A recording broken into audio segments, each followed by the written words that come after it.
Collier is absent. Hilliard?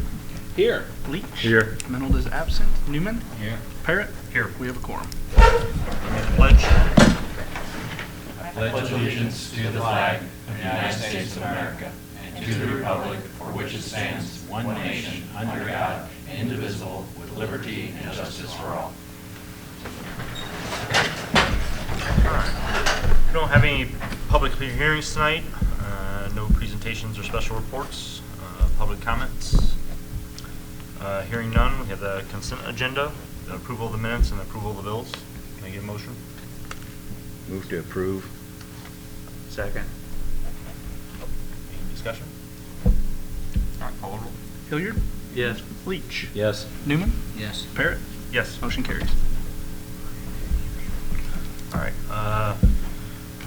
Village clerk, anything tonight? Nothing tonight, Your Honor. Village administrator. I have one item tonight, Your Honor. This is ordinance 25-02, an ordinance making amendments to section 8-15-10 regarding the reconnection of service. Can I get a motion? So moved. Second. Basically, there's some clerical things in this to remove the forfeited or lost discount language because we had done away with that a couple ordinances ago. The main change in this is to eliminate the need for there to be someone in the home when we reconnect water. We've always required that there be someone home. I've checked around and most communities don't require that. We're looking down the road whenever we were to go with even some of the meters are like a remote controlled meter that we can turn off and on at the office. And in discussing that and rethinking about that in the future, there's really no need, and it is a burden on some of our customers that they'll call in and pay while they're at work, but then they have to find someone to go home just to signal there's somebody here, and so for us to reconnect water. Now, it would remain the same on gas, that someone would have to be home, allow us in to reconnect the gas to the appliances in the home, but this would just, on water only, there wouldn't have to be anybody home. Is there any risk of, obviously the gas seems self-explanatory, but on the water side, I guess I can't think of any. Is there any risk of, okay, somebody had a pipe open, but it's kind of extenuating circumstances that... It's putting that burden on the customer. Basically, if you've turned your faucet on and, my water's turned off, but left the faucet on, it's going to run when we turn the water back on. Community, I used to work in the city of Canton. We never required this and didn't have any issues. Not to say there could be that one oddball instance where there's an issue with it. I wouldn't think, I guess I'm like going through my head thinking that I can't think of any situation where it would be a... Your kid tried to turn it on and there was no water and then you turn it on. Something, yeah. I'd probably want to be there, but I would think, and people are calling in to get it turned back on, so they know it's being turned back on, so I guess it kind of puts a little bit of the onus on them. Right. We would be communicating with them when that is going to take place. Just for instance, this last month when we disconnected for non-payment, we had one mother who, she called in, she paid the bill. She couldn't, her children were home, but like a lot of teenagers this day and age, none of them would answer their phone. So she went another 24 hours before she could make connections to get somebody there to turn the water on. She was extremely frustrated because we do have a deadline. If they pay before 4 o'clock, we'll go turn it on, but if they pay after 4 o'clock, it's an additional $100 to have us go out and turn it on for them because of that's overtime for our gentlemen. So, it does happen, probably there's once or twice a month, there's somebody that's having to leave work to run home to just go like this to the guy that's turning it on, so we were just trying to eliminate that. And then in the future, if we were to purchase any of the meters that can be shut off remotely within the home, we could shut them off, and then we wouldn't have to be concerned with the fact that there's not even an individual going out to signal to them that they're turning the water back on. We were just pushing a button at work to turn it back on. So you're not saying they're not going to be there. It's up to them. Right. We'll let them know when that's going to transpire. They can make that decision. Right, staff can Counselor, just you say- don't see any liability on us for not requiring that, right? No, and in addition to what's been stated, at least it's my belief that the person turning the water on and off can hear flow, and so if they turn it on and there's uninterrupted flow, I would think they would shut it off and call the property owner, but I don't have any liability concern with the change of policy. Thank you. No other questions? Call the roll. Newman, Yes. Parrot, Yes. Leach, Yes. Hilliard, Yes. motion carries. Chief of Police? Corporation Counsel? Nothing tonight, Your Honor. Director of Fire and Emergency Services? Nothing tonight, Your Honor. Director of Public Works? 4 items tonight, Your Honor. First, item A, resolution authorizing master services agreement with Utility Tech LLC. I need a motion. Move to approve. Second. Yeah, so this is for the gas radios. We intended to do this later, but everything's going very well. Scott's, Superintendent Stidman, who's in the audience tonight, has spent a lot of work along communicating with me too. We feel what we have here is, an excellent price and a perfect fit for Morton. These guys, we've done several interviews with them. So Utility Tech, Kevin Lassen out of Utah would come in around June 20th, probably take 2 to 3 months, and he would install them at $22 a radio with a $3,000 fee for software setup. We anticipate the cost being, if you multiply that by about 5,900 meters or radios, it'd be about $133,000. Significantly under any of the other quotes that we've got. So it's a very small operation, but I think they've done what, Scott? $1 million, I believe? Oh, over $1 million. So we think they're a perfect fit for us, and in 2 to 3 months we could have all of our radios in. The gas guys have put in most of the commercials, if not all of them. And then the antenna's going to go up on the Veterans Tower, which should read pretty much all of them. The Main Street one will be, redundancy. We're going to hold off on that one until we get our bids back for the tower painting. We prefer to paint the tower before we put the antenna on it. So everything's going very well. So this would kind of clean up and finish the gas side of things. So with that, I'd be glad to answer any questions. I know Superintendent Stidman would also. So the expected start and end date, you think, is what? Yeah, so June 20th is the latest from him. We're working through a few details. I think this week we'll coordinate with Kevin if we need to back that off a little bit. Some of that's getting an order of radios in also, and a few other small issues, but 2 to 3 months by the time he starts. And they would work most likely sun up to sundown, 6 days a week. They would be outfitted with identification, Morton stuff on their, a contractor for Morton on their truck. We'll be getting information out to them. But 2 to 3 months from June 20th, we'll communicate with you if it backs off due to something that's out of our control, like the delivery of the final radios or some other issues that may appear when the towers get up. We want to make sure internet and all that we can actually read them before he uploads 5,900 of them onto our system, and then it doesn't read it for some reason. So hopefully we'll have that out of the way next week or this into this week, and we'll have a lot more information. And then this will be just to be able to read what they've used. It doesn't allow you to turn the meter off or on. No, this would just be for the gas, not water either. Right. Obviously, the infrastructure is ready for water, Right. and as we discussed last time, we need a little more time to organize that process. Okay. No other questions? Call the roll. Parrot, Yes. Hilliard, Yes. Leach, Yes. Newman, Yes. motion carries. Next is a resolution accepting real property from Precision Planting LLC to be used for Flint Avenue expansion. Move approval of resolution 625. Second. This is something we discussed quite a while ago, and this is about 0.4 acres of additional right-of-way outside the 60-foot that's necessary, especially through that middle area where the profile's fairly low with the drainage. So it's 0.4 acres from Precision. They've been excellent to work with, so pretty much $1 for this. So with that, be glad to answer any questions, or I would like to ask for your approval. No questions, call the roll.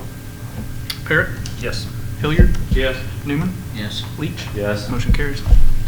Next item, item C, is a resolution authorizing purchase of real property from Sandridge RMH Acquisition LLC for Flint Avenue Extension.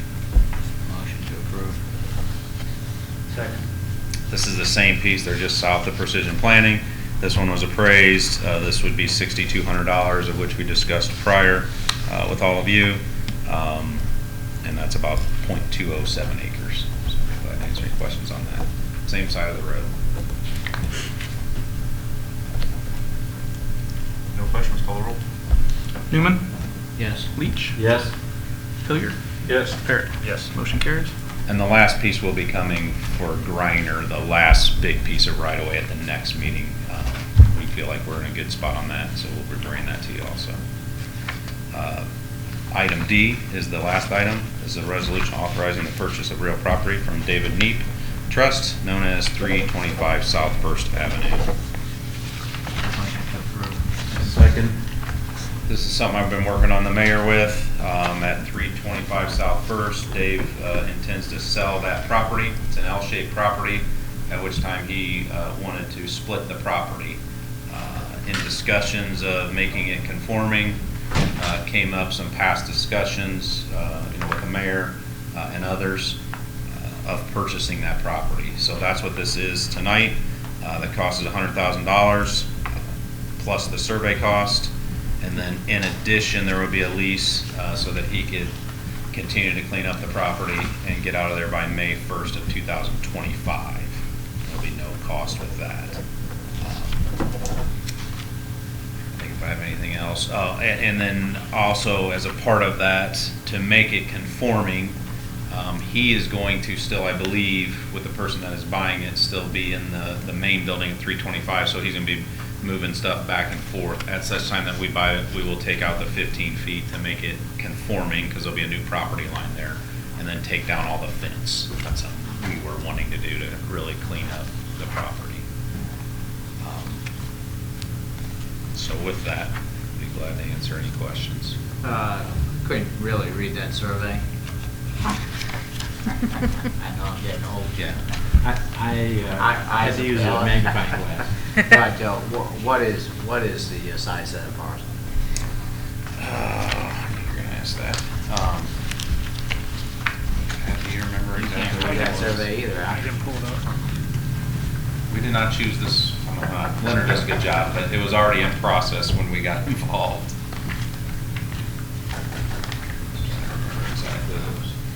And while you're looking that up, this would be purchased with business district funds, so.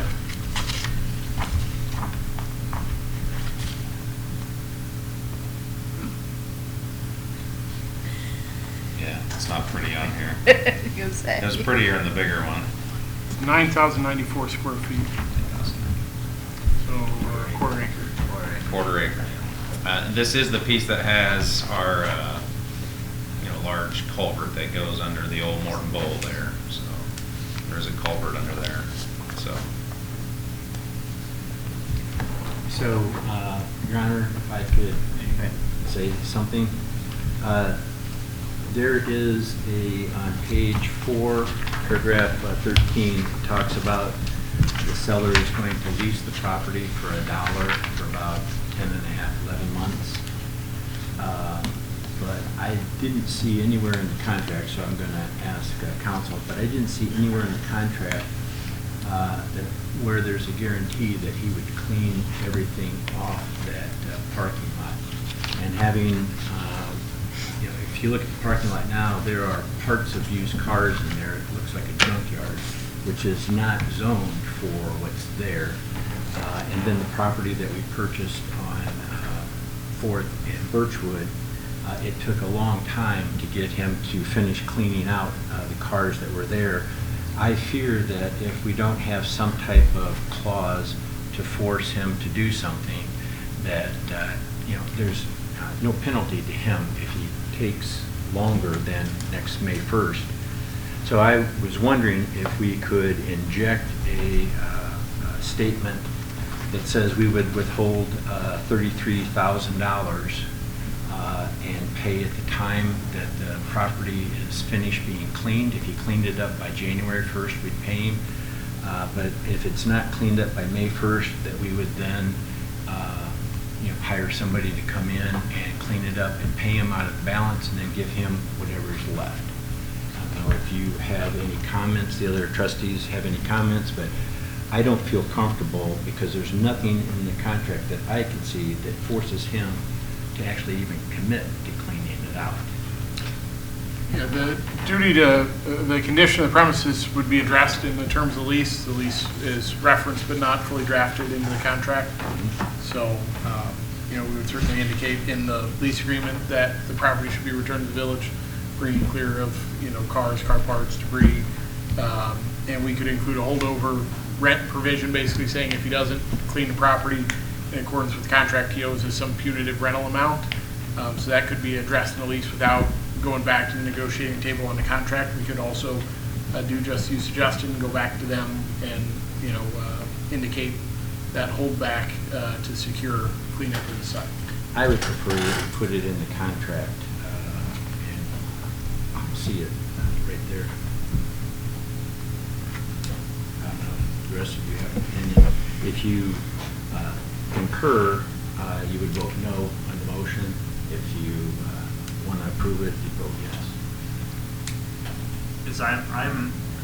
I would agree with Trustee Leach that I think there needs to be something in there, some sort of, to make sure it gets cleaned up.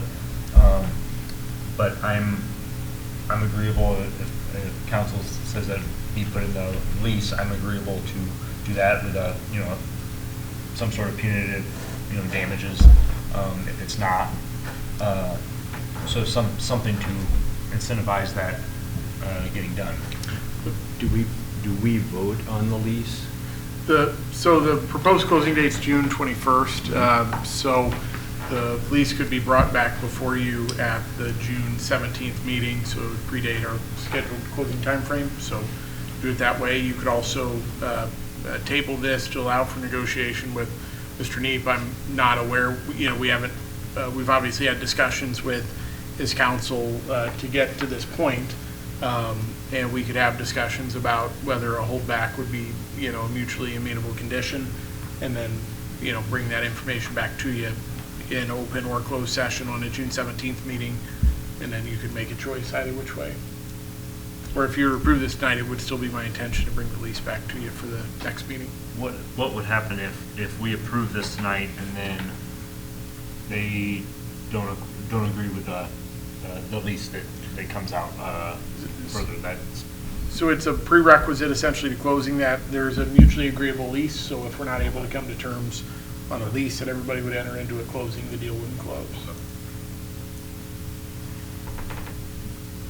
I'm agreeable to doing it that way. So do you want to vote on this, Yeah, or do you want to table this till next meeting? Because could we do that, table this, and then have both those things at the next meeting? And maybe have a closed session to discuss any issues? Approve them both at that time. Approve them both at that meeting? That'd be fine. We would need a motion. Motion to table. Can I get a motion to table? Trustee Newman, any thoughts on? No, I agree that we need to do something to ensure that the property is cleaned up before he walks away. Right. But I'm amenable to doing it either way, either voting on it now and bring the lease back. Would you be agreeable to just tabling this and having both those things next meeting? Okay. I'd make a motion to table resolution 0825. I'll second that. Call the roll. Hilliard, Actually, could I ask, so Pat, Yep. I just want to make sure, can you coordinate with their counsel on this? Yeah. I mean, I coordinate with you, but I assume we're at a point where you and Beck North can communicate as opposed to me going back through Correct. the Yeah. process. Correct. To represent. Yep. I appreciate that. We have on the Okay. table. You get a roll call. Hilliard, Yes. Leach, Yes. Newman, Yes. Parrot. Yes. Motion to table carries. That's all I have tonight, Your Honor. Zoning and code enforcement officer. I have one item tonight, Your Honor. That's to present the permit type reports for the last few fiscal years. And I don't think we need a motion for that, do we? Perfect. Go So, ahead. in your agenda packets here tonight, I've prepared to you some reports in the poll, basically outlining the type of permit, the fees that we've collected from the permits, the valuation and project cost of each of those permits, as well as just the bare number of them that have gone through the zoning office here for the last 4 years. The last fiscal year just ended here at the beginning of May, so this is just a culmination of all the years here. So moving forward, what we'd like to do would be to, after every quarter, present that quarter's numbers, and then also the year-to-date numbers for the permit office. And basically doing that every quarter until we come to the end of the fiscal year, and then give the whole summary for the last 4 to 5 years, just to give more visibility and just open of what we're doing, the amount of business that's going on in the village, and just be able to give numbers to everybody. So, Well, this is neat data. It tells a big story if you start looking into where the numbers, you know, because like 2020 has less permits than like 2023, but the valuation, the project cost is significantly more. So, you could go through, and I haven't yet, but you can go through and, okay, that's where the number of permits, and more people building decks, you know, and pools, and that's probably attributable, you know, some of that, you know, 2020, 2021, a lot of people building their decks and their pools through outside space during COVID, and then less later on, but. The trend in solar and the Yeah, trend in yes. government incentives, Yes. that kind of line up. Solar was the big thing. Yeah, it's crazy. That's interesting. It tells a neat story about what's going on if you dig into the numbers. So, Zach, can I ask a question on the first one that ended 4/30/21? Down at the bottom, it has the total, and above that variance, and then above that, two-family residential. I didn't see two-family residential on any of the other ones. Did they go into multifamily, or do we not have any duplexes? so that's a good question. So in terms of how the software has changed over the years, just from my limited experience, I feel like we've done a lot of work in expanding the descriptions and the types of permits that we offer, and just all the letters and stuff that go into that. So I feel like that's that's on point for seeing some changes like that. Okay. Am I able to ask a question? Yeah, sure. Where does all this money go? Like, what is it used for? What? There's certain percentages that go to each of our inspectors for like the plumbing, the electrical, the building permits and such. Beyond that, I believe, I'm not really sure exactly where it all goes. General fund. Just the general fund. Are the inspectors paid per job, or are they paid? Yeah, Per- for plumbing, electrical, and building. So they would get this money and not like tax dollars? They would get a portion of this. Right. Yeah, there's, in the ordinance, kind of details out how they get paid, yeah. And depending, big, I was gonna say big, but, you know, like precision planting, it's, you know, it's not just one visit. It's weekly visits. And we do our Inspectors best make. on those, like in the budget, if you look at the line items, we do our best to try to hit that with a dart. So we do try to budget that. Obviously, if it's a real big year, we might miss that a little bit, but we budget for all the money that goes with them too. It's cool to Yeah, know. the idea isn't to make money on it, but to Right. basically cover the cost. Correct. Very cool. Yeah, good info. Thank you. Any trustees have anything this evening? No need for a closed session tonight. Can I get a motion for adjournment? Second? All those in favor? Aye.